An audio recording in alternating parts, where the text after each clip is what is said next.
ओम साईं राम। बाबा की वाणी में आपका स्वागत है। सभी भक्तों का अध्याय 20 को ध्यानपूर्वक सुनने के लिए धन्यवाद। अब हम अध्याय 21 में प्रवेश करेंगे। अध्याय 21 में हम श्री VH ठाकुर, श्री अनंत राम पाटकर और पंढरपुर के वकील की कथाएं सुनेंगे। इस अध्याय में हेमंत पंत ने 3 लोगों की कहानियां लिखी हैं। श्री विनायक हरिश्चंद्र ठाकुर, श्री अनंत राम पाटकर और पंढरपुर के एक वकील।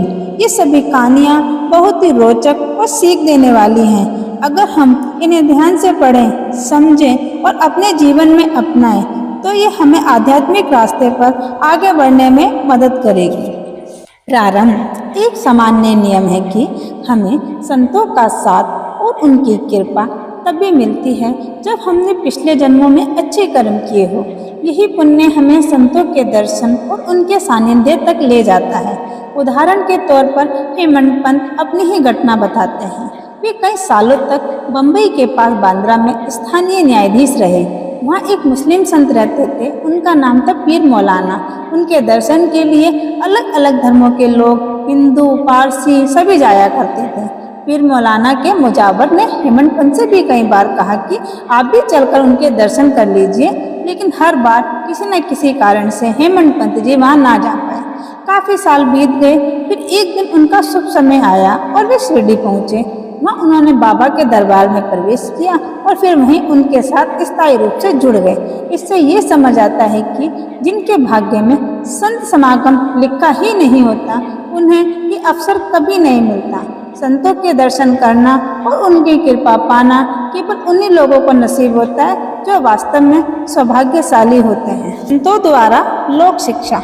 संत लोग बहुत समय से इस दुनिया में लोगों को सही रास्ता दिखाने और शिक्षा देने का काम करते आ रहे हैं। अलग अलग समय पर और अलग अलग जगहों पर कई संत पैदा होते हैं।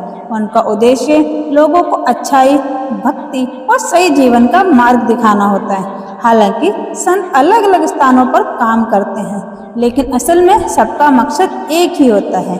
वे सब परमेश्वर की शक्ति से प्रेरित होकर काम करते हैं। ऐसा लगता है जैसे वे एक ही लहर में बह रहे हों। संतों को आपस में एक दूसरे के काम का भी ज्ञान होता है। जरूरत पड़ने पर वे एक दूसरे की मदद भी करते हैं और एक दूसरे के कार्यों को पूरा करते हैं। इस बात को एक घटना से अच्छे से समझाया भी गया है। श्री VH ठाकुर की कथा। श्री VH ठाकुर BA राजस्व विभाग में काम करते थे।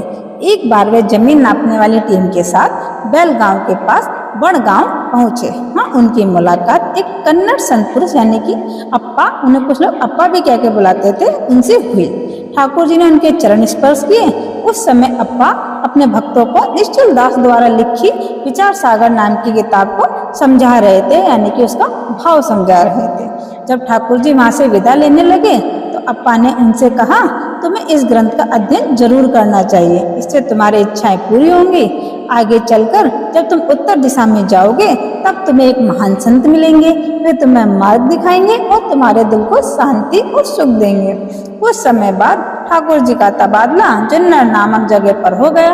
वहाँ जाने के लिए उन्हें नाड़े घाट नामक कठिन घाट पार करना पड़ता था। ये घाट गहरा और मुश्किल था, इसीलिए उन्हें इसे पार करने के लिए भैंसे की सवारी करनी पड़ी। यह सफर उनके लिए बहुत असुविधाजनक और कठिन था। इसके बाद उनका तबादला कल्याण में हो गया। वहाँ एक ऊंचे पद पर पहुँचे। उनकी जान पहचान नाना साहब चांदोरकर से हुई। नाना साहब ने उन्हें श्री साईं बाबा के बारे में बहुत कुछ बताया। ये सुनकर ठाकुर जी के मन में बाबा के दर्शन की तीव्र इच्छा हुई। अगले ही दिन नाना साहब शिरडी जा रहे थे। उन्होंने ठाकुर जी से भी चलने को कहा, लेकिन ठाकुर जी थाने की अदालत में केस के कारण नहीं जा सके। नाना साहब अकेले ही चले गए। बाद में जब ठाकुर जी थाने पहुंचे तो पता चला कि केस की तारीख तो आगे बढ़ गई है। तब उन्हें बहुत पछतावा हुआ कि काश वे नाना साहब के साथ ही चले गए होते। कुछ समय बाद ठाकुर जी खुद शिरडी पहुंचे, लेकिन वहाँ पता चला कि नाना साहब एक दिन पहले ही लौट गए। ठाकुर जी को वहीं कुछ मित्र मिल गए और उनके साथ मिलकर उन्होंने साईं बाबा के दर्शन किए। दर्शन करते ही ठाकुर जी का मन भर आया। उनके शरीर में रोमांच हो गया और आंखों से आंसू बहने लगे। सर्वज्ञ बाबा ने उनसे कहा, ये मार्ग उतना आसान नहीं जितना तुम्हें अप्पा का उपदेश सुनना आसान लगा था। ये या फिर नागे घाट पर भैंस की सवारी करना मुश्किल लगा था। आध्यात्मिक मार्ग बहुत कठिन है, उस पर चलने के लिए तुम्हें कड़ी मेहनत करनी होगी। बाबा के ये गहरे शब्द सुनकर ठाकुर जी के मन में अप्पा के वचन याद आ गए। उनका आनंद सीमा रहित हो गया। उन्होंने बाबा के चरण पकड़कर प्रार्थना की, प्रभु मुझ पर कृपा करो, इस अनाथ को अपने चरणों की शरण में रख लो। तब बाबा बोले, जो कुछ अप्पा ने कहा वह सत्य था, उसका अभ्यास करो और उसे अपने जीवन में उतारो। सिर्फ किताबें पढ़ने से कुछ नहीं होता, पढ़ाई का असली फायदा तभी है जब उसे व्यवहार में लाया जाए। गुरु की कृपा के बिना न तो ग्रंथ पढ़ना काम आता है और न आत्मज्ञान प्राप्त होता है। ठाकुर जी ने अब तक विचार सागर ग्रंथ को केवल सिद्धांत की तरह ही पढ़ा था और उसका व्यवहारिक रूप उन्हें शिरडी में बाबा के पास ही मिला। श्री अनंत राव पाटेकर। पूना के एक सज्जन श्री अनंत राव श्री साईं बाबा के दर्शन करना चाहते थे। वे शिरडी आए और बाबा के दर्शन किए। बाबा को देखते ही उनकी आंखें ठंडी हो गई और मन बहुत प्रसन्न हो गया। उन्होंने बाबा के चरण छुए और श्रद्धा से पूजा की। फिर वे बोले, मैंने बहुत पढ़ाई की है, वेद वेदांत और उपनिषदों का अध्ययन किया है और कई पुराण भी सुने हैं, लेकिन मुझे कहीं भी मन की शांति नहीं मिली। इसी कारण मेरी ये सब पढ़ाई बेकार साबित हुई है। एक साधारण अनपढ़ भक्त मुझसे कहीं बेहतर है। जब तक मन को शांति न मिले तब तक ग्रंथों का अध्ययन निरर्थक है। मैंने सुना है बाबा, केवल आप अपनी नज़र और विनोदी वचनों से ही लोगों के मन को आसानी से शांत कर देते हैं। यही सुनकर मैं भी यहाँ आया हूँ। कृपया मुझ जैसे दास पर भी कृपा कीजिए और अपना आशीर्वाद दीजिए। ये सुनकर बाबा ने उन्हें एक कथा सुनाई। नवदा भक्ति। बाबा ने फिर उस भक्त को कहानी सुनानी शुरू की। उन्होंने सुनाया, एक बार एक सौदागर शिरडी आया। बाबा के सामने वहाँ एक घोड़ी ने लीद कर दी। उस सौदागर ने जिज्ञासा से अपनी धोती का एक छोर जमीन पर बिछाया और उसमें उस लीद के 9 गोले रख लिए। ऐसा करने से उसके मन को शांति मिली। श्री अनंत राव पाटकर ये सब देख रहे थे, लेकिन उन्हें समझ नहीं आया कि बाबा इस घटना से क्या समझाना चाहते हैं। इसीलिए उन्होंने श्री गणेश दामोदर से इसका अर्थ पूछा। दादा केलकर ने कहा, बाबा की बातें गहरी होती हैं, मैं सब पूरी तरह नहीं समझ सकता, लेकिन जितना मुझे उनकी कृपा से समझ आया वह मैं तुम्हें बताता हूँ। ये घोड़ी ईश्वर की कृपा का प्रतीक है और ये 9 गोले भक्ति के 9 रूप हैं, यानी कि नवदा भक्ति। श्रवण, भगवान की बातें सुनना। कीर्तन, उनका गुणगान करना। नाम स्मरण, बार बार भगवान का नाम लेना। पाद सेवन, भगवान के चरणों की सेवा करना। अर्चन, भगवान की पूजा करना। वंदन, भगवान को प्रणाम करना। दास्य, अपने को भगवान का सेवक मानना। संख्य, भगवान को अपना मित्र मानना। आत्मनिवेदन, अपने आप को भगवान को पूरी तरह समर्पित कर देना। इनसे यदि कोई भी एक भक्ति सच्चे मन से की जाए तो भगवान बहुत प्रसन्न होकर भक्त के घर प्रकट हो जाते हैं। बाकी सब साधनाएं जैसे जप, तप, योग, वेदों का पाठ अगर भक्ति के बिना हो तो वे सूखी और बेअसर होती हैं। केवल ज्ञान या विद्या से कुछ नहीं होता, भक्ति ही सबसे जरूरी है। इसीलिए तुम्हें भी उस सौदागर की तरह उत्सुक होकर इन 9 प्रकार की भक्ति को अपनाना चाहिए, तभी तुम्हें दृढ़ता और सच्ची शांति मिलेगी। दूसरे दिन जब श्री पाटकर बाबा को प्रणाम करने पहुँचे तो बाबा ने उनसे पूछा, क्या तुमने लीद के 9 गोले इकट्ठे कर लिए?